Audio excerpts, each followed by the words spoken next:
नमस्कार विद्यार्थी मित्रों, स्वागत है तमारू आजना ऑनलाइन लेक्चर में। मित्रों, गया लेक्चर में आपणे चैप्टर नंबर 8 गुरुत्वाकर्षण स्वाध्यायना કેટલાક દાખલાઓની ચર્ચા કરી હતી અને બીજું છેલ્લે બે અગત્યના સૂત્રો કે પૃથ્વીની સપાટીથી ત્રિજ્યા કરતા n માં ભાગની અથવા d ઊંચાઈ અથવા ઊંડાઈ બેના સૂત્રો હતા। એમાં તમે ત્રિજ્યાની સાપેક્ષે ઊંચાઈએ જતા હતા, ત્રિજ્યાની સાપેક્ષે ઊંડાઈએ જતા હતા।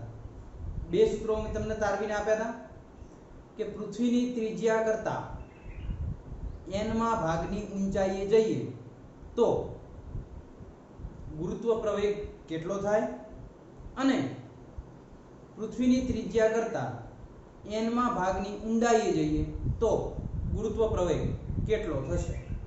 ઓકે, આશા રાખું છું કે પ્રીવિયસ લેક્ચર સુધી તમે વ્યવસ્થિત રીતે ગણતરી કરી દીધી હશે। ચલો, ખ્યાલ આવશે દરેકને। હવે આપણે નેક્સ્ટ દાખલા ઉપર જઈએ। ખોલો બેટા તમારું પુસ્તક, નવનીત અથવા જે પણ એડિશનથી તમે તૈયારી કરતા હોય। આપણે ફક્ત રકમની જરૂર છે। ચલો જઈએ આપણે આજના સ્વાધ્યાયના દાખલા નંબર 17 ઉપર। તમને અંદર કહેલું છે, માહિતી જોતા રહેજો કે પૃથ્વીની સપાટી પરથી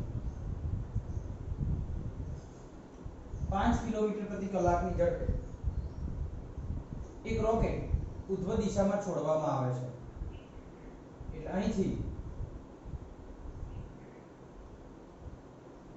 રોકેટ ઉધ્વ દિશામાં છોડવામાં આવશે। એનો જે પ્રારંભિક વેગ છે એ 5 किलोमीटर प्रति सेकंड है। ओके, चलो पृथ्वी पर पाछा आवता अगाउ रॉकेट કેટલે દૂર સુધી જશે?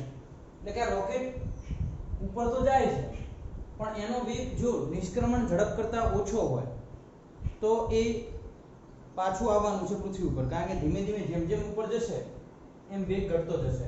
વેગ ઘટતો ઘટતો ઘટતો એક સમય એવો આવશે કે એનો વેગ 0 થઈ જશે અને આપણે ધારી લો કે ભાઈ રોકેટ h ઊંચાઈએ જાય છે ત્યારે તેનો વેગ 0 થઈ જાય છે। અહીં પૃથ્વીનું દળ આપ્યું છે, માસ ઓફ અર્થ 6 × 10⁻24 kg। પૃથ્વીની સરેરાશ ત્રિજ્યા રેડિયસ ઓફ અર્થ 6.4 × 10⁻6 મીટર અને g બધાને ખ્યાલ જ હશે, છતાં આપણે લખી દઈએ 6.67 × 10⁻11 ન્યૂટન ઇન્ટુ મીટર સ્ક્વેર ભાગ્યા કિલોગ્રામ સ્ક્વેર। ઓકે, તમને પૂછ્યું છે કે ભાઈ રોકેટ કેટલી ઊંચાઈ સુધી જશે, એટલે કે આ h કેટલી હશે એ શોધવાનું છે। તો એક કામ કરીએ, કન્ડિશન મૂકી દઈએ કે ધારો કે રોકેટ h ઊંચાઈએ જઈ, અહીં લખી દઈએ આપણે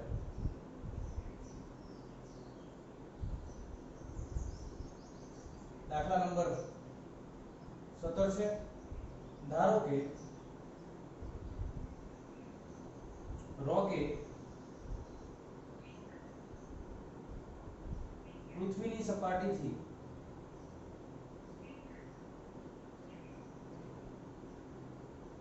h ઊંચાઈએ જઈ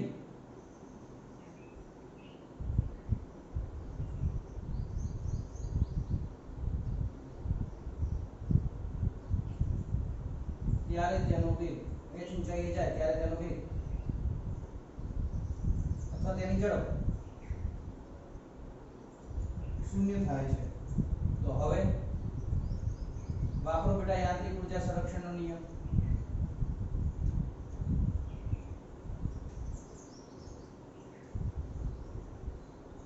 ઓકે, ચલો યાંત્રિક ઉર્જા સંરક્ષણના નિયમ ઉપરથી શું કહે છે કે અહીં એટલે કે આ ઇનિશિયલ પોઝિશન ના છે ફાઇનલ પોઝિશન EI બરાબર EF।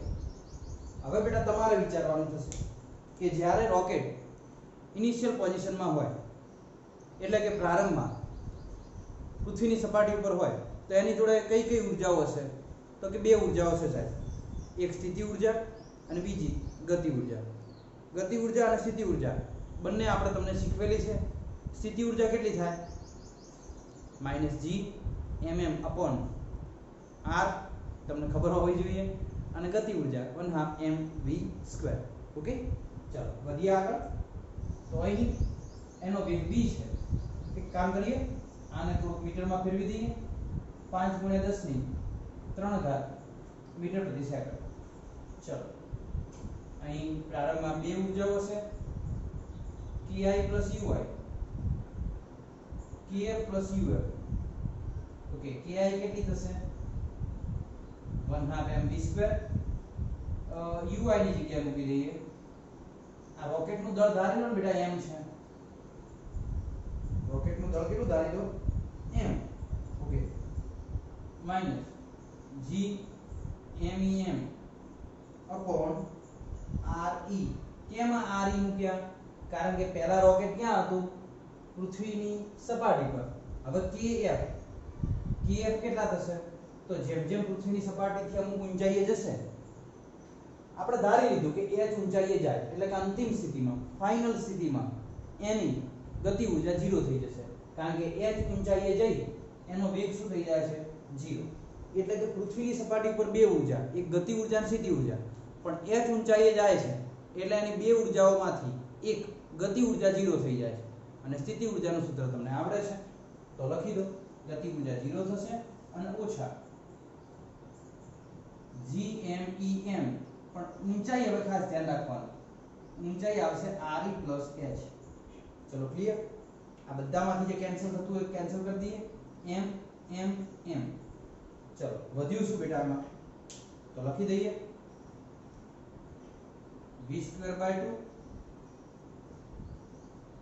-Gme/re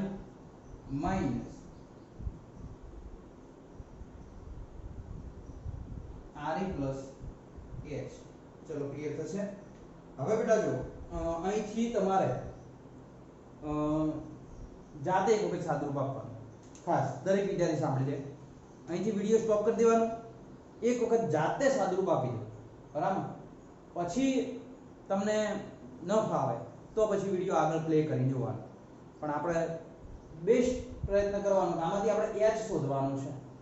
બાકી બધી વેલ્યુ તમે જાણો છો. જો v જાણો છો, g જાણો છો, me જાણો છો, re જાણો છો, બધું જાણો. ખાલી h શોધવાનું છે. પણ h એ રીતે શોધવાનો કે જવાબ પ્રોપર મળી જાય. સહેલી રીત હોવી જોઈએ. આમ તો બધી વેલ્યુ મૂકશો તો તમે શોધી તો શકશો, પણ તકલીફ બહુ પડશે. એટલે આપણે એક કામ કરીએ, થોડીક સહેલી રીત કરવા માટે આ જે છે આનો લસા લઈ લઈએ. બરાબર? તો અહીં લસા આવી જાય 2re, re અહીં ગુણાશે તો v² re -2 અહીં ગુણાશે 2gme. અહીં શું વધશે?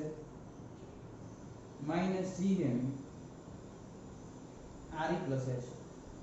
એક કામ કરીએ, આને ગુણાકારમાં લઈ લઈએ, ચોકડી ગુણાકાર કરી દઈએ. બરાબર? re + h અહીં લઈ લઈએ,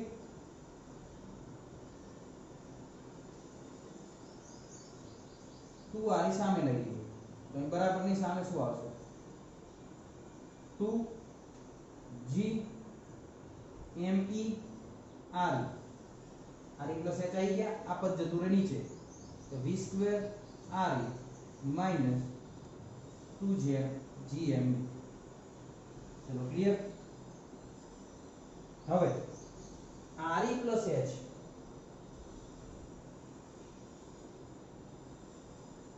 અહીં જે વેલ્યુ છે એ વેલ્યુ તમારે મૂકવાની થાય. બરાબર? એક વસ્તુ આપણે ભૂલી ગયા છીએ, અને એ શું છે? માઈનસ. બરાબર? માઈનસ જો રહી જાય તો માઈનસ ખાસ લખવાનું. અને એક કામ કરીએ, માઈનસ અંદર દાખલ કરીએ તો માઈનસ નું પ્લસ થઈ જશે, અને પ્લસ નું શું થઈ જશે? માઈનસ. દરેક વિદ્યાર્થી મિત્રો ખાસ ધ્યાન રાખે. અહીંથી સાદુરૂપમાં શું કર્યું મેં? ડાબી બાજુ લસા લીધો એટલે નીચે 2re આવ્યા. re સામે ગુણાશે, 2 અહીં ગુણાશે, એટલે v² re -2gme/2re. પછી એકાંતર પ્રમાણે, એટલે કે re + h સામે લઈ ગયો અને આ જે ઉપરવાળું પદ છે નીચે લાવ્યો અને 2re અહીં ગુણ્યા. પણ આ માઈનસ રહી ગયા એટલે માઈનસ મેં મૂકી દીધા. ઓકે, ચલો નેક્સ્ટ શું થશે? હવે કે માઈનસ ને આપણે રાખવા નથી, તો એક કામ કરીએ, જ્યારે માઈનસ ની દાખલ થાય નીચે છેદમાં, કારણ કે માઈનસ તો બંનેનું કહેવાય, અંશ અને છેદ બંનેનું, તો આ v2 re છે એ માઈનસ થઈ જાય, જ્યારે 2gme શું થઈ જશે પ્લસ, તો અહીં થઈ જશે 2gme re upon 2gme minus v2 r. ચલો ક્લિયર થઈ જશે. એક વખત તમે આટલા સુધી સાદુરૂપ આપી દો, બરાબર, પછી આગળ આપણે ગણતરી કરીશું. પહેલા આટલા સુધી ક્લિયર કરી દેવાનું, બરાબર. દરેક વિદ્યાર્થી મિત્ર આટલા સુધી પહેલા ક્લિયર કરી દો.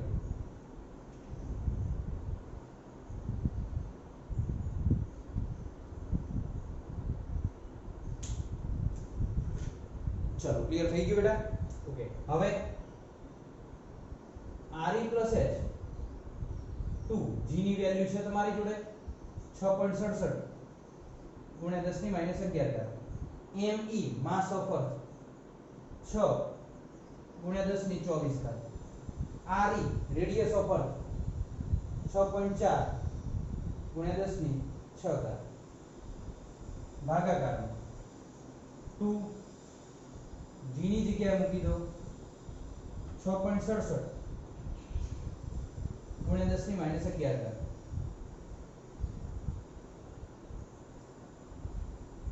Okay. Next mass of earth મૂકી દો, બધી ખબર જ છે વેલ્યુ, મારે વારે ઘડીએ બોલવાની જરૂર નથી.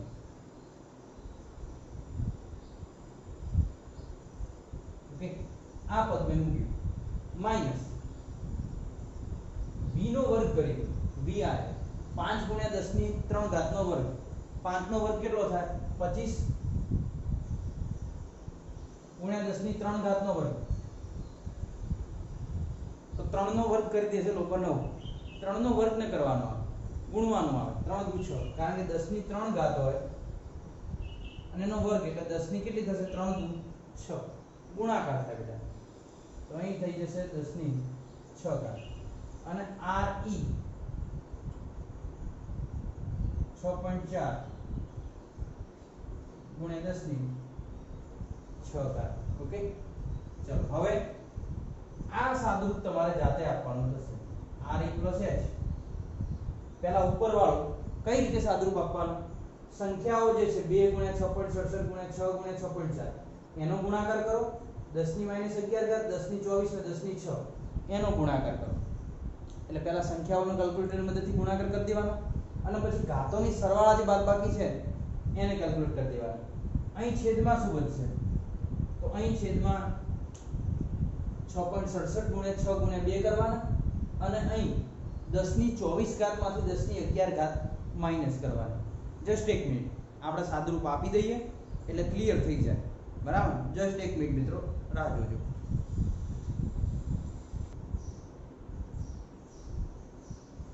ચલો આપણે સાદુરૂપ આપી દઈએ એટલે તમને ક્લિયર થઈ જાય થોડું, કારણ કે બધું સાદુરૂપ તમે ઘરે કદાચ ન પણ ગણી શકતા હો. પહેલા કેલ્ક્યુલેટરની મદદથી કરતા જાઓ મારી સાથે. 2 ગુણ્યા 6.67, અંશનું હું કરું છું, અંશ માટે 2 ગુણ્યા 6.67 ગુણ્યા 6 ગુણ્યા 6.4, ઓકે, 512.256. તમે તમારી રીતે કરતા રહેજો.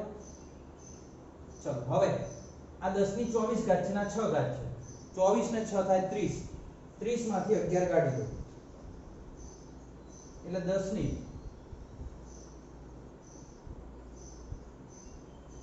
19 ઘાત વધશે. ઓકે.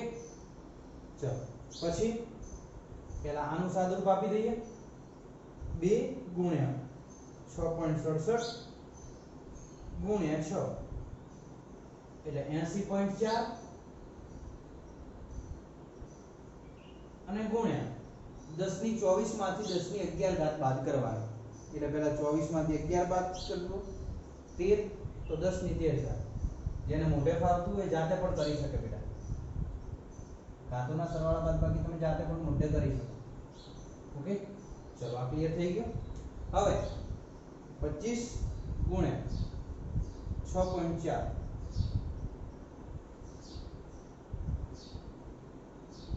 1 160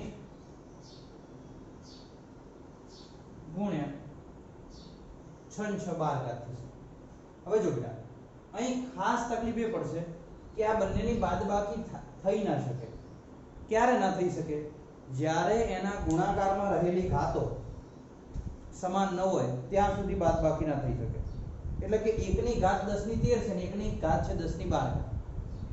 તો પછી શું કરવું પડે? તો બંનેની ઘાતોને સમાન કરવી પડે। ઓકે, તો આપણે શું કરીશું અહીં કે re h ઉપર તો છે જ આપણી જોડે 512.256 ગુણ્યા 10 ની 19 ઘાત, પણ ભાગાકારમાં આની 10 ની 12 ઘાત છે અને મારે 10 ની 13 માં કન્વર્ટ કરવી પડે અથવા આને 10 ની 12 માં કરવી પડે। એક કામ ન કરીએ, પેલા 160 છે એને 16 ગુણ્યા 10 ની 1 ઘાત ન લખી શકાય? આ રીતે જો હું અહીં બાજુમાં સાદુરૂપ આપું છું, તમે તમારી રીતે કરી દેજો। જો કે આટલું બધું કરવાનું ન હોય પણ તમને સમજાઈ ગયું। 160 છે, 160 ને 16 ગુણ્યા 10 ની 1 ઘાત ગુણ્યા 10 ની 12 ઘાત, 10 ની 12 ને 1 10 ની કેટલી થઈ જશે? 13 થઈ જાય। તો આને હું લખી શકું 16 ગુણ્યા 10 ની 13 ઘાત।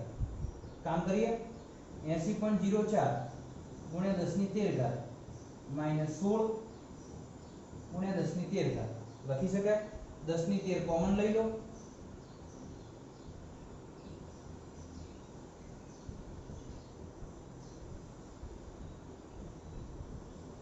તો 80.04 માઈનસ 16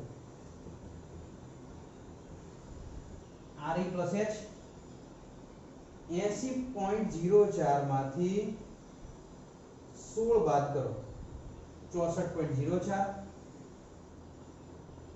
તો 512.256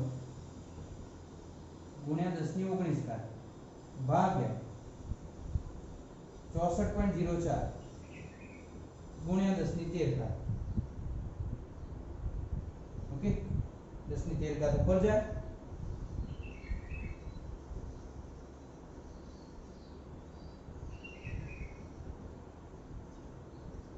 એટલે 19 માંથી 13 બાદ કરવાના આવશે અને પેલાનો ભાગાકાર કરી દઈએ આપણે 512.256 ભાગ્યા 64.04 7.99 ગુણ્યા 10 ની આ ઉપર જશે 19 માંથી 13 જાય એટલે વધે 6 7.999 એટલે સમથિંગ તમે 8 લખી શકો। બરાબર, એટલે re પ્લસ h આવી ગયું 8 ગુણ્યા 10 ની 6 ઘાત। ઓકે, એક કામ કરીએ re ની વેલ્યુ છે તો re ને પેલી બાજુ લઈ જાઓ। બરાબર, re ને જમણી બાજુ લઈ જાઓ, અહીં ન દેખાતું હોય તો સાફ કરી દઈએ। બરાબર, re પ્લસ h બરાબર 8 ગુણ્યા 10 ની 6 ઘાત છે।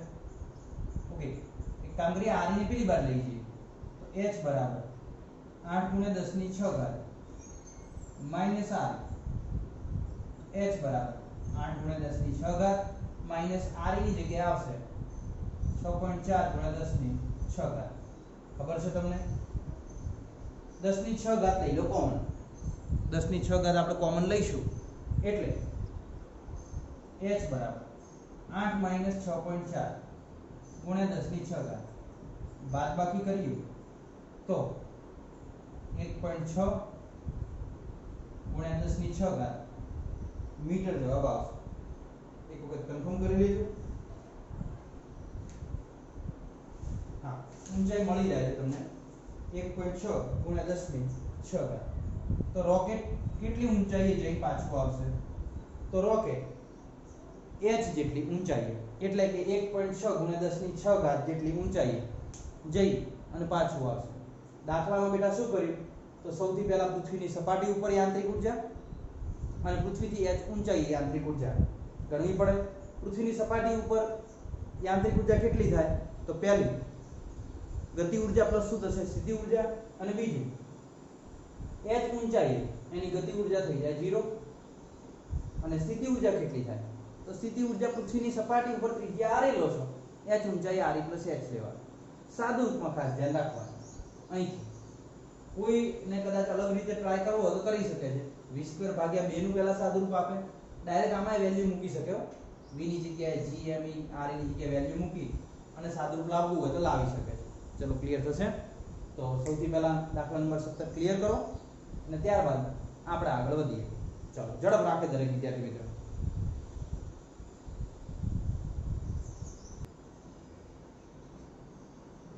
ચલો મિત્રો થઈ ગયું ક્લિયર? વધીએ આગળ. ઓકે,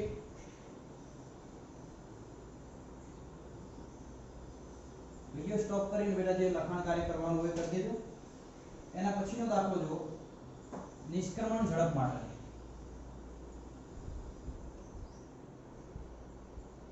બેટા એ દાખલામાં તમને આખી સાબિતી કરીને આપી છે, જે આપણે ઓલરેડી થિયરીમાં લીધેલી છે, બરાબર? અને સાબિતી કરવી હોય તો વાંધો નહીં, અને નહીતર તમે નિષ્ક્રમણ ઝડપનું સૂત્ર વ્યવસ્થિત રીતે જોશો,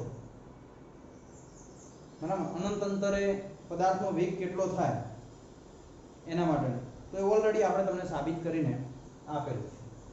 એટલે નિષ્ક્રમણ ઝડપ વાળી થિયરી ન જોઈ હોય કોઈ તો એક વખત જોઈ લે, તમને મગજમાં યાદ ન હોય. નિષ્ક્રમણ ઝડપ એટલે શું, નિષ્ક્રમણ ઝડપ કેટલી થશે, અનંત અંતરે પદાર્થની ઊર્જાઓ કેટલી છે, બરાબર? જો કે આપણે તમને કહી દઈએ છીએ. રકમમાં તમને બેટા કીધું છે, પૃથ્વીની સપાટી પરથી પદાર્થને પ્રક્ષેપિત કરવામાં આવે છે અને એની ઝડપ 11.2 કિલોમીટર છે. ઓકે, કહી દીધું છે કે નિષ્ક્રમણ ઝડપ 11.2 કિલોમીટર પ્રતિ સેકન્ડ છે. એક પદાર્થને આના કરતાં 3 ગણી ઝડપે ફેંકવામાં આવે છે. એટલે નિષ્ક્રમણ ઝડપ, જેને આપણે v કહીએ છીએ, એ v તો ઓલરેડી છે. દાખલા નંબર 8.18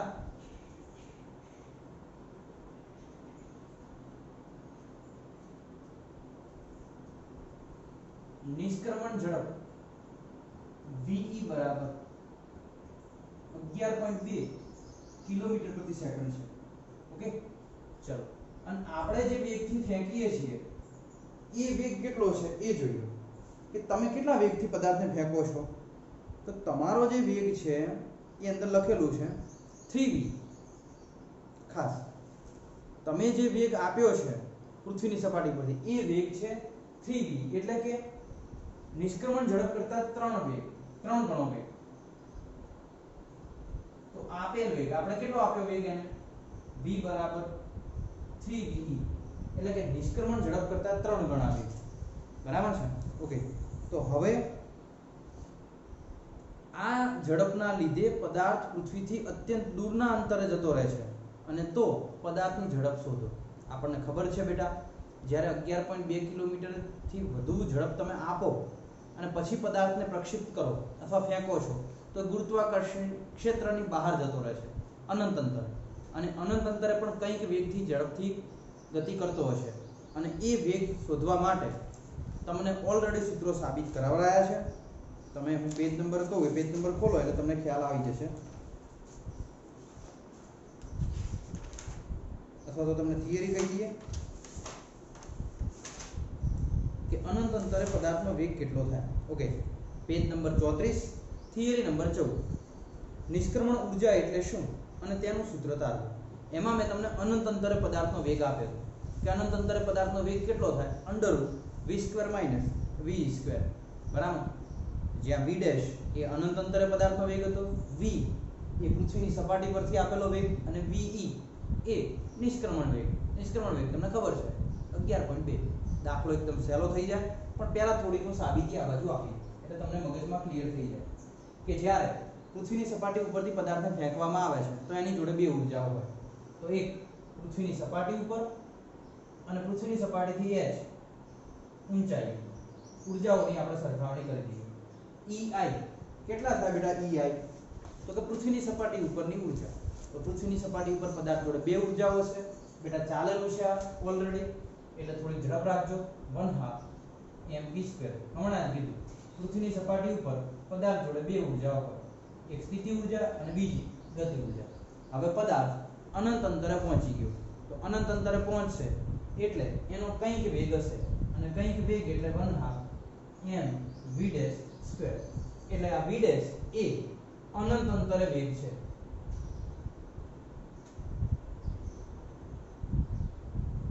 અને વત્તા અનંત અંતરે સ્થિતિ ઊર્જા થઈ જાય છે બધામાંથી m કેન્સલ કરી લો ચલો કરી દઈએ વધ્યું શું બેટા v²/2 minus gme upon re v²/2 બધાને 2 વડે ગુણી દો તો v² 2gme upon re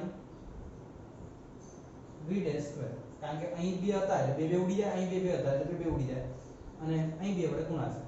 હવે આપણને બધાને ખબર છે કે આ ve કેટલા થાય ve તો ve થાય √2gme upon re તો ve નો સ્ક્વેર કેટલો થશે 2gme upon re તો અહીં થઈ જાય ve નો સ્ક્વેર તો v² -v² બરાબર v². તો v² નું સૂત્ર મળી ગયું કે v² બરાબર v² v² અથવા v' બરાબર √v² v². તમે દાખલામાં આ ગણતરી ન કરો તો પણ ચાલે. દાખલામાં અનંત અંતરે વેગ કીધો છે તો આપણે કરી દઈએ કે ભાઈ અનંત અંતરે વેગ v' ક્વેશ્ચન માર્ક તો v' બરાબર ડાયરેક્ટ લખી દેવાનું v² v². નીટમાં પણ પૂછાઈ શકે એવો MCQ છે બરાબર. હવે MCQ પૂછાઈ શકે v કેટલા છે તો v3v છે એટલે કે નિષ્ક્રમણ ઝડપ કરતા 3 ગણા ઝડપથી આપણે આને ફેંકીએ છીએ 3v નો સ્ક્વેર 9v² v² બરાબર v² બરાબર 8v². બંને બાજુ વર્ગમૂળ કાઢો v' બરાબર 8v². 8 વર્ગમૂળની બહાર આવે 8 ના ભાગ તમે પાડી શકો ધોરણ 11 માં છો જાતે પણ 4 દુ 8 4 નું વર્ગમૂળ થાય 2 એટલે કે 2√2v. કોઈ જગ્યાએ નીટમાં આવો ઓપ્શન આપેલો હોય MCQ માં તો તમે ટિક માર્ક કરી શકો છો. અને જો વેલ્યુ પુટ કરવી હોય તો v' બરાબર 2 * √2 ની જગ્યાએ 1.41 અને v ની જગ્યાએ 11.2 એ વેલ્યુ પુટ કરી અને v' મેળવી લેજો જે અનંત અંતરે પદાર્થનો વેગ છે. એકદમ મસ્ત અને નીટ માટે સરળ ગણી શકાય એવો દાખલો છે. સૂત્ર યાદ રાખવાનું v² બરાબર v² v². v' એ અનંત અંતરે પદાર્થની ઝડપ છે, v એ પૃથ્વીની સપાટી ઉપરથી જે આપેલો વેગ છે અને v એ નિષ્ક્રમણ ઝડપ છે. ચલો ક્લિયર થશે તો ખાસ આ ગણી લેજો. 31.68 જવાબ આવે છે કેલ્ક્યુલેશન કરશો એટલે 31.68 મીટર પ્રતિ સેકન્ડ કમ્પ્લીટ આવી જતો હશે. ચલો સૌથી પહેલા દરેક વિદ્યાર્થી મિત્ર 18મો દાખલો ક્લિયર કરે ત્યારબાદ આપણે 19મા દાખલા ઉપર જઈશું. ઝડપ રાખ.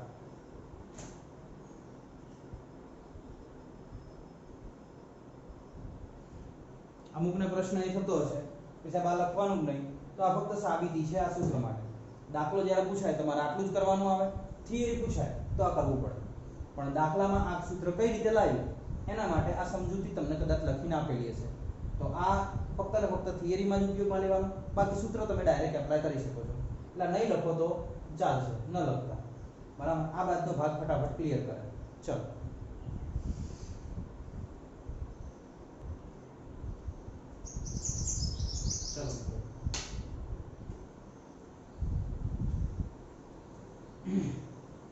એના પછી નેક્સ્ટ દાખલાની રકમ વાંચો.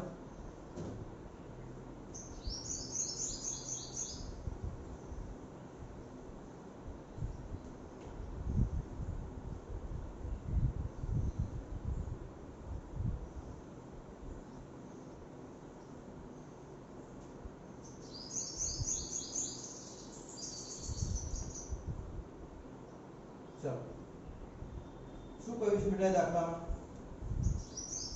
કે પૃથ્વીની સપાટીથી 400 કિલોમીટરની ઊંચાઈ એટલે કે દાખલા નંબર 19 માં h આપી દીધી છે 400 કિલોમીટર. 400 કિલોમીટરના કેટલી દીધી મીટરમાં 10⁻³ મીટર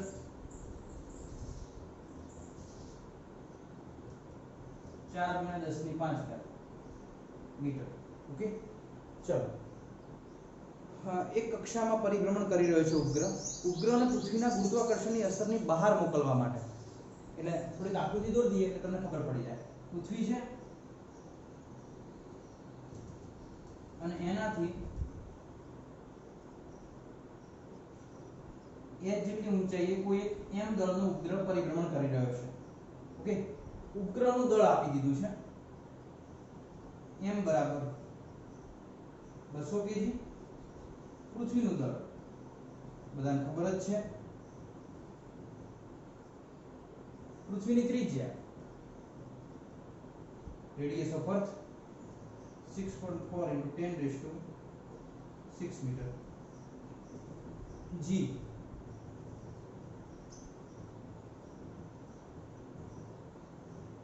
ઓકે, ચલો હવે શું ગણતરી કરવાનું કહ્યું છે કે તમારે કેટલી ઊર્જા ખર્ચવી પડશે. તો તમારે એને આ બંધનમાંથી મુક્ત કરવો છે, એટલે કે બાઇન્ડિંગ એનર્જી. યાદ કરો બેટા, કોઈ પણ ઉપગ્રહની બંધન ઊર્જા કેટલી થાય? તો બંધન ઊર્જા આપણે કીધું હતું તમને, અને ન કહ્યું હોય અથવા ન યાદ હોય તો હવે બંધન ઊર્જાનું સૂત્ર લખી દેજો કે બંધન ઊર્જા બરાબર GMEM upon 2 RE plus H. Okay, 2 MEM upon RE plus H અથવા H plus RE, તમે જે લખો એ ચાલો. G કેટલા છે? 6.67 ગુણ્યા 10 ની -11 ઘાત. ME કેટલા છે? 6 ગુણ્યા 10 ની 24 ઘાત. સ્મોલ m દળ આપી છે 200 કિલોગ્રામ.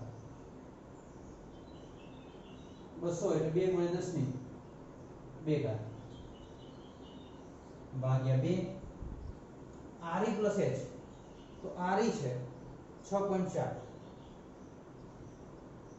ગુણ્યા 10 ની 6 ઘાત.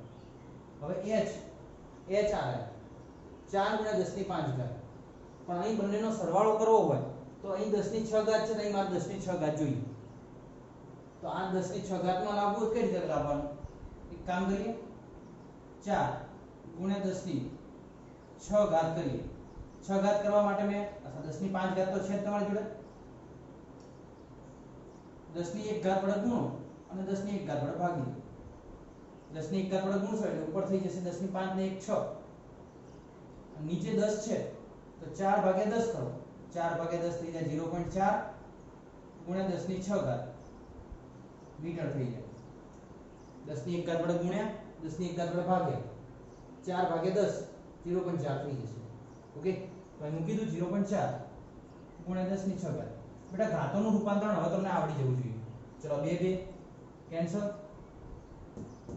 ઉપરનો ગુણાકાર કરી દેવાનો, નીચેનો સરવાળો કરી દેવાનો. નીચેનો સરવાળો કરી આપું છું. 10 ની 6 ઘાત કોમન લેશો એટલે અંદર વધશે 6.4 + 0.4 એ થઈ જશે 6.8. 6.8 ગુણ્યા 10 ની 6 ઘાત. ઉપરનો ગુણાકાર કરી દેવાનો અને બાઇન્ડિંગ એનર્જી છેલ્લે આવે છે બંધન ઊર્જા. જવાબ આવે છે 5.885 ગુણ્યા 10 ની 9 ઘાત સમથિંગ છે જૂલ. આ બાઇન્ડિંગ એનર્જી છે. હવે જો અમુક વખતે શું થતું હોય છે કે E નું સૂત્ર લેતા હોય છે, કુલ E. તો E નું સૂત્ર થાય -GMEM upon R, અને આ ઊંચાઈ હોય તો RE plus H. તો બંધન ઊર્જા એ -E જેટલી થાય. એટલે કોઈ કદાચ E નું સૂત્ર લે તો E બરાબર માઈનસ આવશે આગળ, પણ બંધન ઊર્જા એ -E જેટલી થાય. એટલે અંતિમમાં તો બંધન ઊર્જા કેવી થઈ જશે? પ્લસ થઈ જશે. તો આ તમે વ્યવસ્થિત રીતે કેલ્ક્યુલેશન કરી શકો છો. બરાબર, નોર્મલ દાખલો હતો, બધી વેલ્યુ આપેલી હતી, ખાલી બંધન ઊર્જાનું સૂત્ર ખબર હોય તો કિંમતો પુટ કરી અને તમે બંધન ઊર્જા મેળવી શકો છો. ચલો ક્લિયર? તો દરેક જણ ગણતરી કરી દે, પછી આપણે આગળ વધીએ દાખલા નંબર 20 તરફ.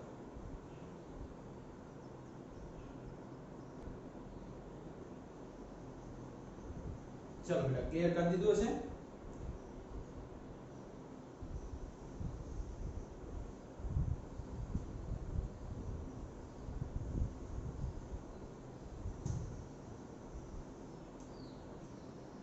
હું બોર્ડ પૂછું એટલે નેક્સ્ટ રકમ વાંચો.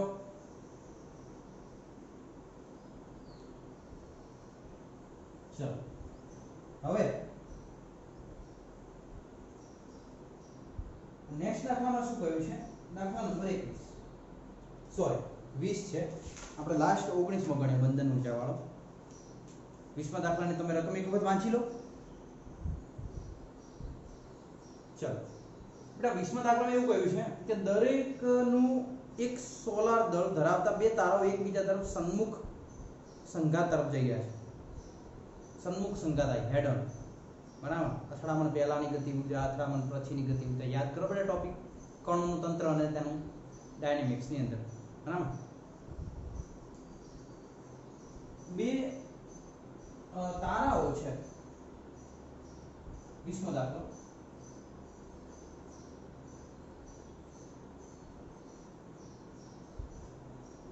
ઓકે, અને એકબીજા તરફ સન્મુખ અથડામણ માટે જઈ રહ્યા છે.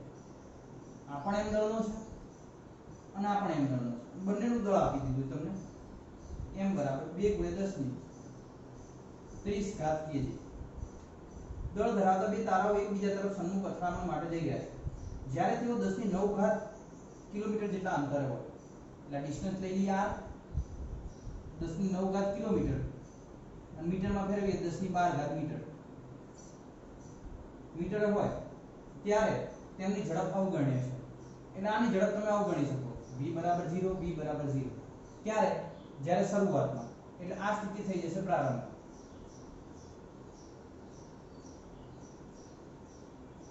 ત્યારબાદ તેઓ કેટલી ઝડપે અથડાશે, એટલે અંતિમ સ્થિતિ.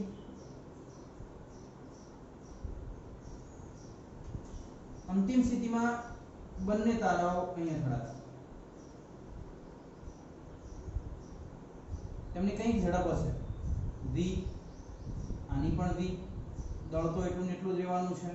m m, આની ત્રિજ્યા આપણે કહી દઈએ r, આની ત્રિજ્યા પણ કહી દઈએ r.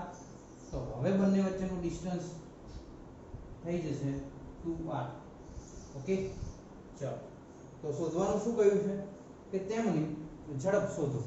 ગણતરી થોડીક લાંબી છે, બાકી બધું સરળ છે. તમે એક કામ કરો, પ્રારંભિક સ્થિતિ માટે ગતિ ઊર્જા સ્થિતિ ઊર્જા શોધીએ, અંતિમ સ્થિતિ માટે શોધીએ અને પછી બંનેની સરખામણી કરીએ. અહીં ગણી લઈએ બેટા પ્રારંભિક ગતિ ઊર્જા સ્થિતિ ઊર્જા. ચલો, પ્રારંભમાં કેટલું થશે ગતિ ઊર્જા માટે? તો પ્રારંભમાં ગતિ ઊર્જા k1 બરાબર 0.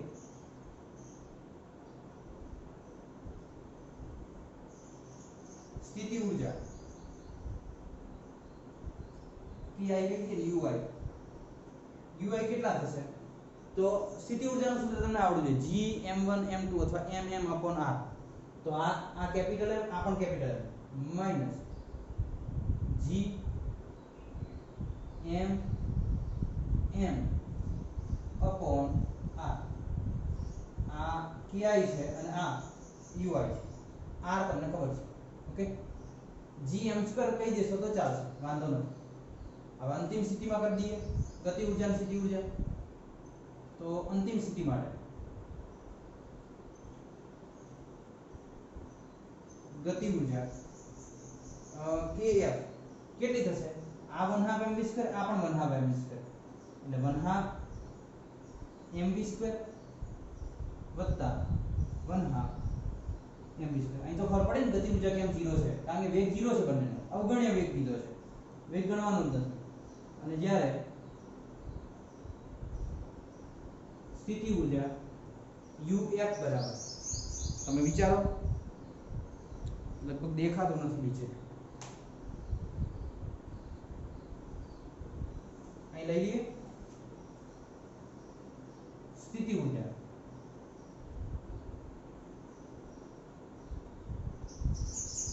uf બરાબર માઈનસ gmm અપોન બંને વચ્ચેનું ડિસ્ટન્સ. ડિસ્ટન્સ કેટલું છે? 2r. ચલો, હવે મેં શોધીને આપી દીધી. હવે તમે જાતે પણ ગણતરી કરી શકો છો. પ્રારંભની અને અંતિમની યાંત્રિક ઊર્જા સરખાવો, એટલે કે યાંત્રિક ઊર્જા સંરક્ષણ પરથી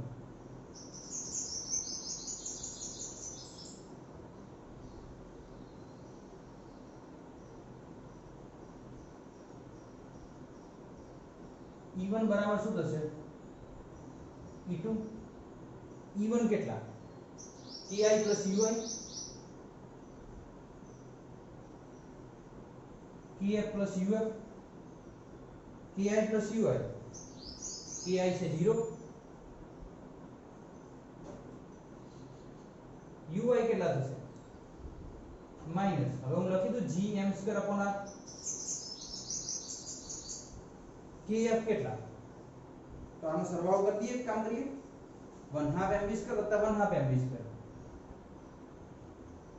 અડધો વત્તા અડધો આખો એટલે mv², તો અહીં આવી જાય mv². હવે uf એટલે કે અંતિમ સ્થિતિ ઊર્જા કેટલી થશે માઈનસ gm² upon 2r. ચલો ક્લિયર થઈ જશે. હવે એક કામ કરીએ,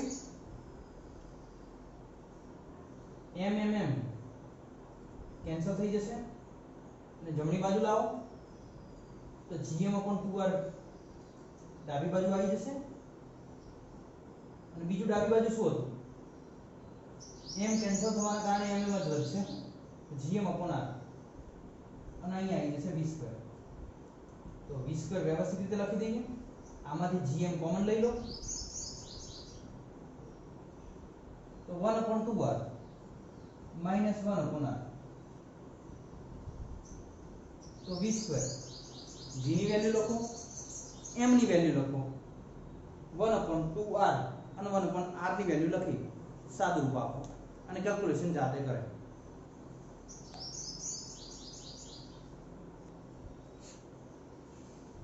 વિડિયો સ્ટોપ કરી બેટા કેલ્ક્યુલેશન જાતે કરી દે. ન ફાવે તો પછી જોઈ લઈએ. 6.67 ગુણ્યા 10 ની -11 ઘાત. m આનું દળ આપી છે 2 ગુણ્યા 10 ની 30 ઘાત. 1 upon 2r r આપે છે. આની ત્રિજ્યા બીજી કઈ આપી છે જોઈ લીધું બેટા એકવાર. અંદર રકમમાં આપેલી છે. ઓકે, તારાની ત્રિજ્યા જે આપણે લખી નથી લખી દઈએ. તારાની ત્રિજ્યા આપી છે 10 ની 4 ઘાત કિલોમીટર. એટલે કિલોમીટરના મીટર ફેરવીશું એટલે 10 ની 3 ઘાત. 10 ની 3 ને 4 4 વત્તા 3 એટલે 7 મીટર થઈ જાય.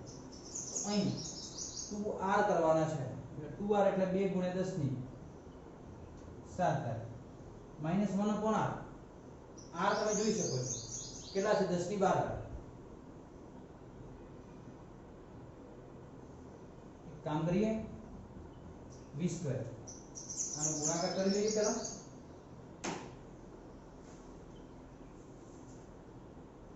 છ પોઈન્ટ 67 ગુણ્યા 2 13.34, 30 માંથી 11 જાય તો 10 ની 19 ઘાત. આ બંનેમાંથી શું કોમન નીકળશે, 10 ની 7 ઘાત બહાર નીકળી જશે તો 10 ની 7 ઘાત ને આપણે બહાર લઈ લઈએ તો અહીં શું વધે છે v². ઓકે, અહીં શું વધશે એક જ ઉપર એક 10 ની 7 બહાર આવી ગઈ એટલે 1 ભાગ્યા 2 માઈનસ 1 ભાગ્યા 10 ની 7 ઘાત. 10 ની 12 માંથી 10 ની 7 કાઢી દીધી તો વધે કેટલી 10 ની 5 ઘાત. ઓકે, ચલો હવે v² 10 ની 7 ઉપર જશે તો 13.34 ગુણ્યા 10 ની 7 ઉપર જાય તો 19 માંથી 7 કાઢવાના તો 12. અહીં શું વધશે 1 ભાગ્યા 2 એટલે 0.5 અને આને કન્વર્ટ કરવા પડે 1 ભાગ્યા 10 ની 5 ઘાત. તમને બધાને ખબર હશે 1 ભાગ્યા 10 ની 5 એટલે 1 ની પાછળ 5 મીંડા આવે એટલે 0.00001 થાય. બરાબર, તો આને કહેવાય 10 ની 5 ઘાત. કેટલા પોઈન્ટ પછી અંક હોય, પોઈન્ટ પછી 5 અંક હોય એટલે 4 0. ધોરણ 11 માં છો, સમજતા જશો. 1 ભાગ્યા 10 ની 5 ઘાત, 10 ની 5 ઘાત એટલે 1 લાખ. 1 લાખ વડે ભાગો એટલે આ રીતે લખી શકાય 0.00001. ચલો દરેક વિદ્યાર્થી મિત્ર બાદબાકી કરી દે. 0.5 માંથી 0.0000 4 0 છે, એક બાદ કરે એટલે 0. 1 મિનિટ હું જોઈ લઉં તમને નીચે દેખાય છે પેક થઈ ગયું છે એ કરી દઈએ અને આમ બોલીશ તો ખબર પડી જશે 20 કર બરાબર 13.34 ગુણ્યા 10 ની 12 ઘાત અને ગુણાકારમાં બીજું આવે છે 0.499 એટલે કોઈ ફરક નહીં પડે 0.5 કેસો તો ચાલશે આટલું લખી દે ને તો ચાલે 13 પોઈન્ટ કારણ કે આ અંક ખૂબ નાનો છે 0.0001 એટલે 0.5 લખી દો તો ચાલે અને 0.5 લખીશ અને ગુણ્યા 10 ની 12 એક કામ કરીએ 13.34 ગુણ્યા 0.5 6.67 ગુણ્યા 10 ની 12 બરાબર 20 બંને બાજુ વર્ગમૂળ કાઢો ગણતરી બેટા જાતે કરવાની હોય છે આમાં વર્ગમૂળનો સંકેત છે નહીં તમે જાતે કરી લેજો 6.67 નું વર્ગમૂળ કાઢજો અને 10 ની 12 ઘાત નું વર્ગમૂળ કાઢજો એટલે તમને ખબર પડી જશે ખાસ ધ્યાન રાખજો 6.67 નું વર્ગમૂળ આવે છે 2.58 અને 10 ની 12 ઘાત છે એનું વર્ગમૂળ તમે જ્યારે કાઢશો તો 2 વડે ભાગવા પડે 12 નું વર્ગમૂળ મત કરજો જ્યારે તમે 10 ની 12 ઘાત નું વર્ગમૂળ કાઢશો તો 2 વડે ભાગવા પડે 1/2 વડે 2 વડે ભાગશો એટલે 10 ની 6 ઘાત આવશે અને આવશે મીટર પ્રતિ સેકન્ડમાં એટલે આટલું તમે કેલ્ક્યુલેટ કરી શકો બરાબર વ્યવસ્થિત રીતે ગણતરી કરી દેજો બેટા ગણતરીમાં તમને તકલીફ ન પડે એટલા માટે આપણે ગણતરી આખી કરીને આપીએ છીએ બરાબર પણ એવું નહીં કે બેઠા બેઠા આપણે અંદરથી જોઈને ખાલી લખી જ દઈએ જાતે પ્રયાસ કરવાનો બરાબર ત્યારબાદ 21માં દાખલા ઉપર જવું છે સૌથી પહેલા તમે ગણતરી કરી દેજો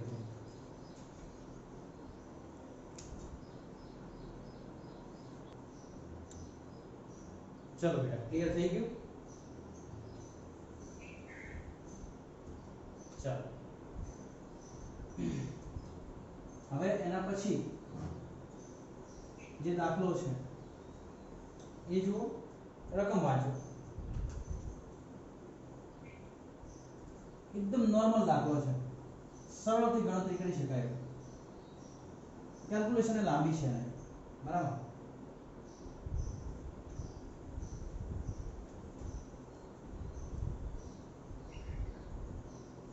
ચલો હવે દાખલા નંબર 21 દાખલા નંબર 21 માં શું કીધું છે કે એક સંક્ષિપ્ત કોષ્ટક પર દરેકનું દળ 100 કિલોગ્રામ હોય અને 0.10 મીટર ત્રિજ્યા હોય તેવા બે ભારે ગોળાઓ એકબીજાથી 1 મીટર અંતરે મૂકેલા છે એટલે એક સંક્ષિપ્ત કોષ્ટક પર એટલે એક સમતલ છે અને એના ઉપર બે ગોળાઓ છે જેમનું વજન છે 100 kg એને એમ કહી દઈએ અને આને પણ કહી દઈએ એમ કારણ કે બંનેનું વજન એક સરખું છે 100 કિલોગ્રામ અને એ બંને વચ્ચેની ત્રિજ્યા જે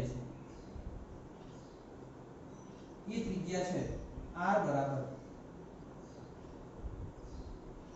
0.10 મીટર ઓકે સોરી આ બંને વચ્ચેનું અંતર છે હા ત્રિજ્યા આમની જે છે એ છે r આપણે સંકેત આપી દઈએ r આ પણ કહી દઈએ r અને આ કહી દઈએ r પણ બંને વચ્ચેનું અંતર છે 1 મીટર રકમ ખાસ ધ્યાનથી વાંચો અને આ જે r છે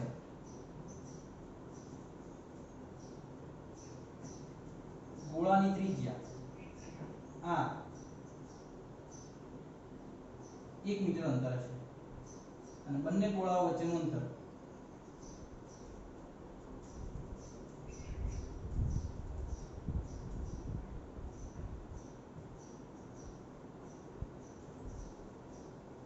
મીટર છે હવે એનું જે મધ્ય બિંદુ છે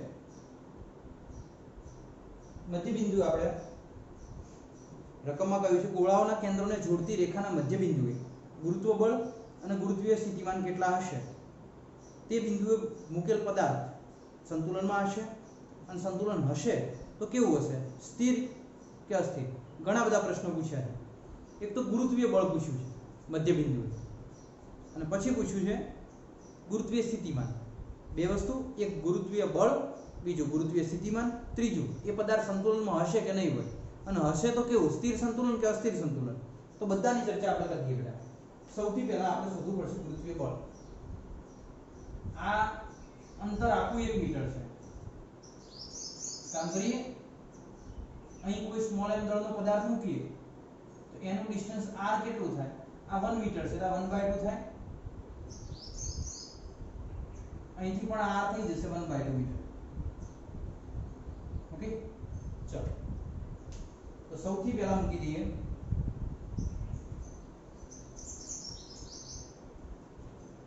ગુરુત્વીય બળ. તો પહેલા ગોળા દ્વારા અને બીજા ગોળા દ્વારા, બંને દ્વારા લાગતું ગુરુત્વીય બળ. તો પહેલા ગોળા દ્વારા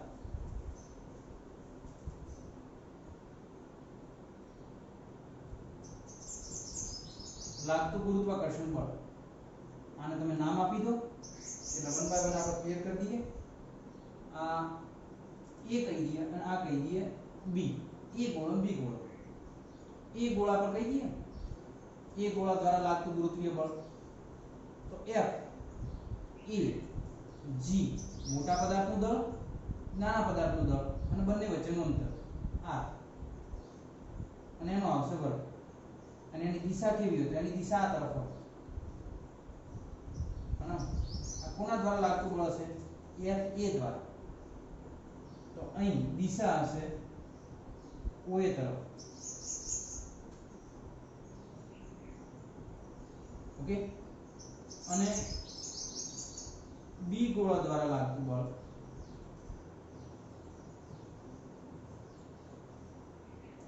FB બરાબર GMM. જોઈ લો, GMM, આનું દળ m, આનું m, અને બંને વચ્ચેનું અંતર r2.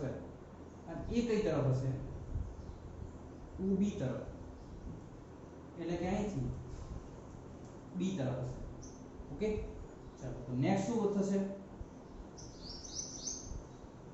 FA અને FB બંનેના માન સમાન છે.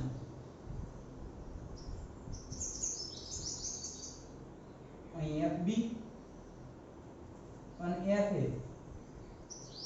એ બંનેના માન સમાન છે અને દિશા વિરુદ્ધ છે.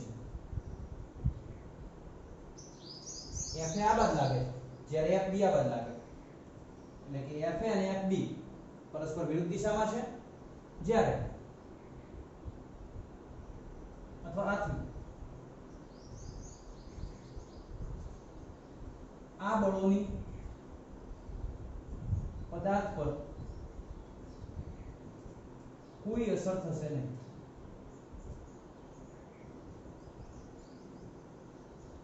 અને પદાર્થ સમતોલિત સ્થિતિમાં રહેશે.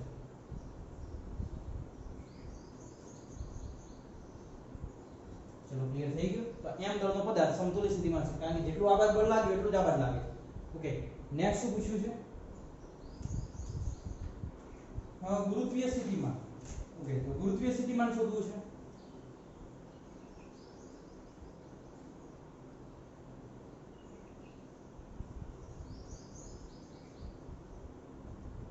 કુલ ગુરુત્વીય સ્થિતિમાન phi બરાબર a દ્વારા લાગતું અને b દ્વારા લાગતું. તો a દ્વારા gm અપોન અંતર કેટલું છે? અંતર છે r, અને પેલો minus gm upon r, minus minus plus minus 2 gm upon r. r ની જગ્યાએ મૂકી દો 1/2. 1/2 ઉપર જશે એટલે થઈ જશે 4. અને કેલ્ક્યુલેશન કરી દઈએ. phi બરાબર માઈનસ 2 g ની જગ્યાએ 6.67 ગુણ્યા 10 ની માઈનસ 11 m ની જગ્યાએ 10 ની 2 ઘાત. આ આવશે 1/2.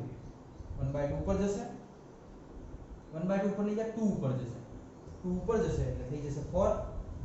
તો phi બરાબર -4 ગુણ્યા 6.67 ગુણ્યા 10 રેઝ ટુ -9. phi ની વેલ્યુ જે આવે એ મૂકી દેજો. કેટલી આવે છે હું તમને કહી દઉં. -2.7 × 10 ની -8 થાય -2.7 × 10 ની -8 થાય ચલો ક્લિયર ઓકે અને એકમ કદાચ લખો જૂલ પ્રતિ કેજી ગુરુત્વીય સ્થિતિમાનને કદાચ અંદર સંકેત દર્શાવેલો હશે v વડે તો v પણ તમે કહી શકો છો નીચે દેખાય છે ઓકે ક્લિયર છે ચલો આ ફાઈ નું મૂલ્ય કેવું છે ઋણ છે તો આ સમતુલિત સ્થિતિમાં આવી ગયું કારણ શું થયું કે m દળના પદાર્થ ઉપર જેટલું ડાબી બાજુ બળ લાગ્યું એટલું જમણી બાજુ લાગ્યું એટલે ડાબી બાજુનું બળ અને જમણી બાજુનું બળ બંને કેવું છે સમાન મૂલ્યના પરસ્પર વિરુદ્ધ દિશામાં એટલે પદાર્થ કેવી સ્થિતિમાં હશે સમતુલિત સ્થિતિમાં હશે પણ નીચે એક લાઈન તમે લખી દેજો અહીંથી કે ફાઈ એટલે કે ગુરુત્વીય સ્થિતિમાનનું મૂલ્ય ઋણ છે એટલે સ્થિર સંતુલન નહીં હોય અસ્થિર સંતુલન હશે ચલો ક્લિયર થશે પ્રશ્નો 4 પૂછેલા હતા એક ગુરુત્વીય બળ શોધો બળ શોધી દીધું બીજું ગુરુત્વીય સ્થિતિમાન શોધો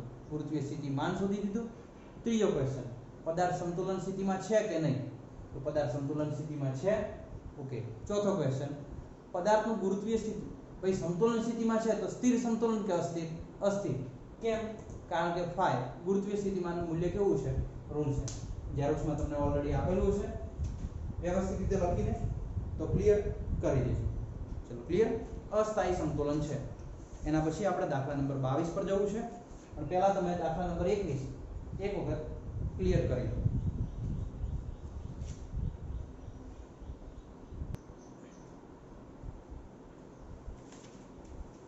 ચલો મિત્રો તમે આ પૂરું કરી દીધું હશે ત્યારબાદ આપણે જવું છે દાખલા નંબર 22 ઉપર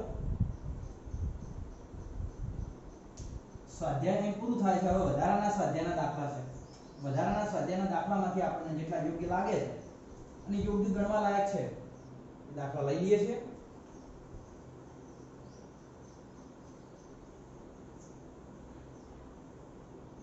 બરાબર બાકીના તમારી ઈચ્છા હોય તમે જાતે ગણી શકો છો જો કે તમારી બિલકુલ ઈચ્છા હશે નહીં કે વધારાના દાખલા તમે ગણો બરાબર પણ હું ગણાવું છું એના સિવાય વધારાના સ્વાધ્યાયના એક બે દાખલાઓ છે કે જે તમે જાતે પણ ઘરે ગણી શકો છો ખાલી કેલ્ક્યુલેશન કરવી હોય તો બરાબર બાકી મોટા ભાગના જે ઉપયોગી છે હું તમને ગણાવી દઉં છું ચલો જઈએ વધારાના સ્વાધ્યાયના દાખલા નંબર 22 ઉપર ઓકે ચલો હવે દાખલા નંબર 22 ની પહેલા રકમ વાંચી લો રકમમાં શું કહ્યું છે બેટા કે તમે પાઠ્યપુસ્તકમાં શીખ્યા છો કે આપણે શીખ્યા છીએ કે ભૂસ્થિર ઉપગ્રહો પૃથ્વીની સપાટીથી 36000 કિલોમીટરની ઊંચાઈએ હોય છે એ આપણને બધાને ખ્યાલ છે ભૂસ્થિર ઉપગ્રહો આપણે કહ્યું હતું તમને પૃથ્વી પરથી જોતા તે હંમેશા આપણને કેવા લાગે છે સ્થિર અને એની હાઈટ આપણે કહી દીધી 36000 કિલોમીટર છે આ ઉપગ્રહોના સ્થાને ગુરુત્વ સ્થિતિમાન કેટલું હશે એકદમ સિમ્પલ દાખલો છે -gme/r સૂત્ર છે ગુરુત્વ સ્થિતિમાન r ની જગ્યાએ ફક્ત ને ફક્ત re + h મૂકવાના થશે વેલ્યુ તમને બધી આપેલી છે જોઈ લઈએ ચલો માસ ઓફ અર્થ એ આપ્યું છે રકમમાં 6 × 10⁻²4 kg હવે તો યાદ રહી જવું જોઈએ ના આપ્યું હોય તો re 6400 કિલોમીટર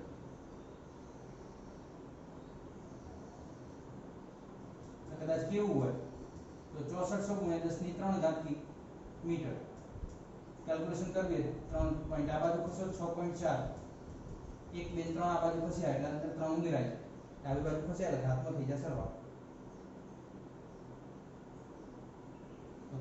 10⁶ મીટર ઓકે ચલો નેક્સ્ટ વેલ્યુ કઈ આપી છે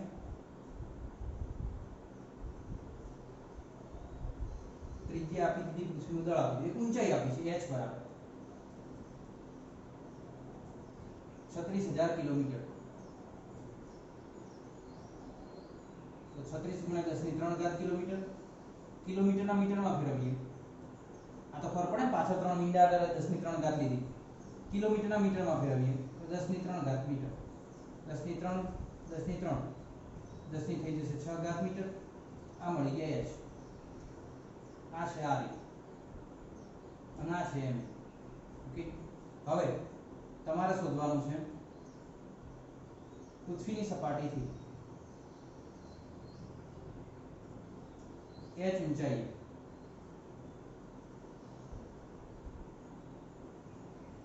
ગુરુત્વીય સ્થિતિમાં ઓકે તો ગુરુત્વીય સ્થિતિમાન phi બરાબર GME upon RE plus H अथवा H प्लस R तो फाई बराबर G ની જગ્યાએ 6.67 ગુણ્યા 10 ની માઈનસ 11 ME તમને આપેલા છે 6 ગુણ્યા 10 ની 2 ઘાત RE પ્લસ H જોઈ લો બંનેની ઘાત સરખી હોવી જોઈએ તો સરવાળો થઈ શકે આ છે 6.4 ગુણ્યા 10 ની 6 ઘાત અને આ છે 36 ગુણ્યા 10 ની 6 ઘાત ઉપર ગુણાકાર ભાગાકાર કરી દેજો 6.4 ને 36 36 ને 6 થાય 42 42.4 ગુણ્યા 10 ની 6 ઘાત ગુણાકાર ભાગાકાર કરી અને ફાઈનલ જવાબ લાવી દે લાસ્ટ આન્સર જે આવે છે ફાઈનલ એ કેટલો છે એ વેલ્યુ છે -9.43 ગુણ્યા 10 ની 6 ઘાત જૂલ ઇન્ટુ કેજી તમે જાતે પણ ગણતરી કરી શકશો બરાબર તો આ ફાઈની વેલ્યુ થઈ કેલ્ક્યુલેશન કરી લેજો જવાબ તમારે આવી જશે બરાબર તો દાખલા નંબર 22 માં તમને ગુરુત્વીય સ્થિતિમાન શોધવાનું કહ્યું જે આપણે ગણી લીધું એના પછી નેક્સ્ટ દાખલા પર જઈએ પહેલા તમે દાખલા નંબર 22 ક્લિયર કરી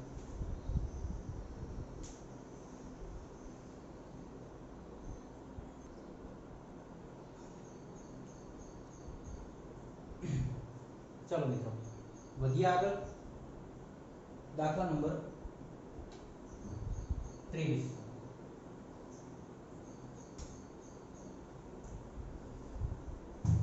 તમે રકમ વાંચી લો એક વખત એટલે ક્લિયર થઈ જાય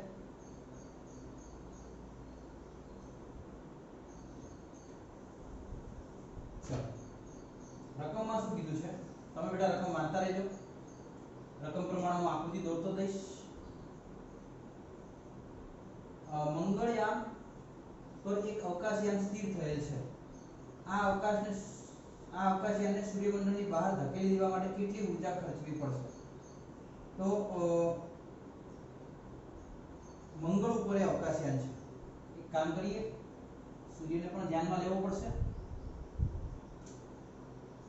તો સૂર્ય છે એટલે માસ ઓફ સન અને સામે મૂકેલું હશે મંગળ મંગળ ગ્રહ છે જેની ત્રિજ્યા r ઓફ મૂન હશે અને એનું દળ હશે માસ ઓફ મૂન અને આ છે સૂર્ય માસ ઓફ સન અને અહીંથી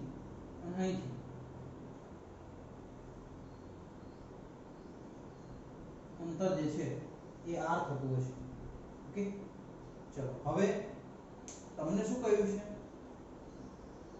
કે બહાર ધકેલવું છે તો પહેલા જે વેલ્યુ આપેલી છે એ જોઈ લઈએ અવકાશયાનનું દળ આપી દીધું અવકાશયાનના દળને આપણે લઈએ સ્મોલ m અહીંયા આગળ અવકાશયાન મૂકી દઈએ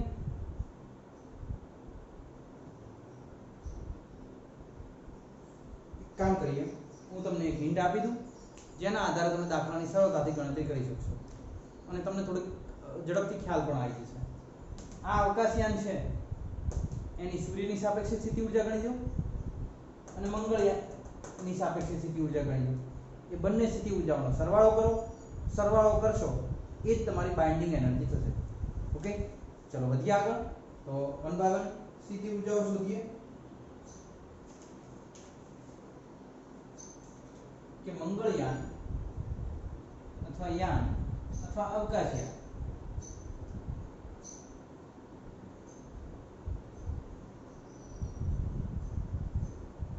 સૂર્યની આજુબાજુ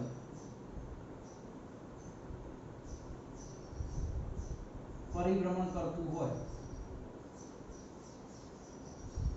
ત્યારે તેને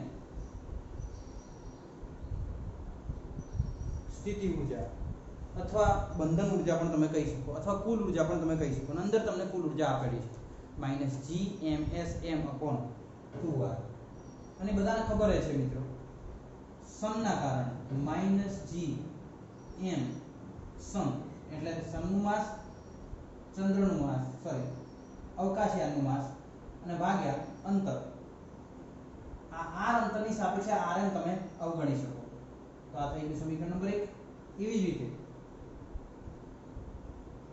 મંગળની સાપેક્ષે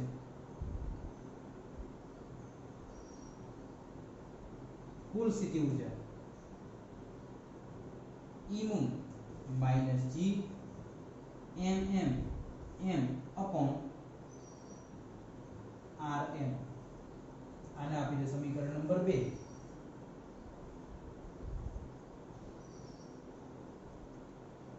કુલ ઊર્જા તમે ગણી શકો છો।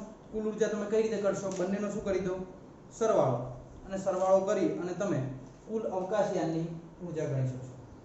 કામ કરીએ, અહીંથી થોડું ભાગ લઈ લઈએ। આ છે અવકાશયાન, બધાને ખબર જ છે। કુલ ઊર્જા કોની? સ્પેસશિપ્સની અથવા અવકાશયાનની કેટલી થાય? તો સૂર્યની ES પ્લસ મૂનની બંનેનો સરવાળો કરી દો। ES minus GMSM upon R minus GMM upon RM बराबर। હવે આમાંથી તમને જે યોગ્ય લાગે એ કોમન ગાડી દો, કોમન ગાડી અને ગણતરી કરી દો। કોમન તમને ખબર જ હોય શું નીકળે છે? Minus GM upon MS upon R plus MM upon RM। चलो दरेक जण विडियो स्टॉप करे અને ગણતરી ચાલુ કરી દે। ગણતરી સંપૂર્ણ રીતે જાતે કરવાની થશે। અહીં g ની વેલ્યુ મૂકો, m ની વેલ્યુ તમને આપી દીધી છે અવકાશયાનનું દળ, ms સૂર્યનું દળ, mm મંગળનું દળ, r આ ડિસ્ટન્સ છે અંદર આપી દીધેલું છે, rm તો મંગળ ગ્રહની ત્રિજ્યા। બધી વેલ્યુ આપતા છેલ્લે જવાબ આવે છે સ્પેસશિપની જે કુલ ઊર્જા છે 3.05 ગુણ્યા 10 ની 11 ઘાત જૂલ। મેં પહેલા પણ કીધું હતું કે લઘુત્તમ ઊર્જા જે છે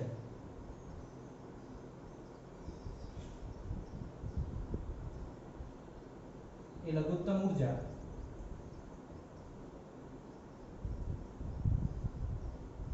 માઈનસ ની જેટલી થશે, એટલે છેલ્લે જવાબ આવી જશે 3.05 ગુણ્યા 10 ની 11 ઘાત।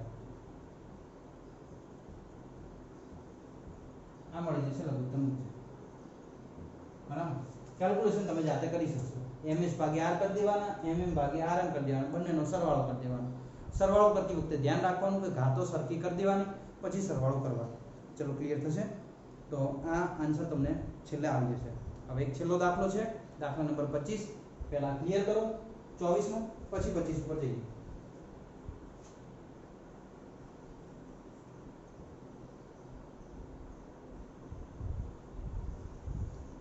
ચલો મિત્રો, થઈ ગયું હશે દરેકને? હવે તમારા માટે એક સરપ્રાઈઝ છે। દાખલા નંબર 25 કે જે વ્યવસ્થિત પાયે તમે ગણી શકો એવો જ છે, બરાબર। અમુક વિદ્યાર્થીઓને કમ્પ્લેન હશે કે સાહેબ ના અમને આ નથી આવડતો। આવડતો જ હશે, બરાબર। ન આવડતો હોય તો શીખી લેવાનું જાતે, બરાબર। આખા ચેપ્ટરનો એક દાખલો તમને ઘરે હોમવર્કમાં આપવામાં આવે છે, બરાબર। દાખલો થોડોક વ્યવસ્થિત છે, ગણતરી સંપૂર્ણ રીતે કરવાની, રકમ વાંચવાની, મથવાનું, થોડીક સમજણ હું તમને આપી દઉં છું, બરાબર। તમારા ચહેરાના હાવભાવ ચોક્કસપણે બદલાઈ ગયા હશે, પણ એક દાખલો તમારે બેટા ઘરે જ ગણવાનો છે। મંગળની સપાટી પરથી એક રોકેટ ઉધ્વ દિશામાં 2 કિલોમીટર પ્રતિ કલાકની ઝડપે છોડવામાં આવે છે। એટલે તમને રોકેટનું દળ નથી આપ્યું, પણ રોકેટનો વેગ આપી દીધો છે। તો સૌથી પહેલા તમારે ગતિ ઊર્જાની ગણતરી કરી દેવાની કે રોકેટની ગતિ ઊર્જા કેટલી થશે। ઓકે, ચલો સ્ટેપ વાઇઝ તમને સમજાવી દઉં છું દાખલો, તમે જાતે ગણતરી કરી દેજો કે પ્રારંભિક ગતિ ઊર્જા કી આવી ગણી દેવાની, અને થશે 1/2 mv0 સ્ક્વેર, અને આ ગતિ ઊર્જા m ના સ્વરૂપમાં આવશે। તો પહેલા pi ગણી દો। ઓકે, નેક્સ્ટ તમને શું કીધું છે કે જો અવરોધના કારણે 20% ઊર્જા વ્યય થઈ જાય છે, એટલે અવરોધના કારણે વ્યય થઈ જાય તો ચોખ્ખી ગતિ ઊર્જા કેટલી મળશે? તો ચોખ્ખી ગતિ ઊર્જા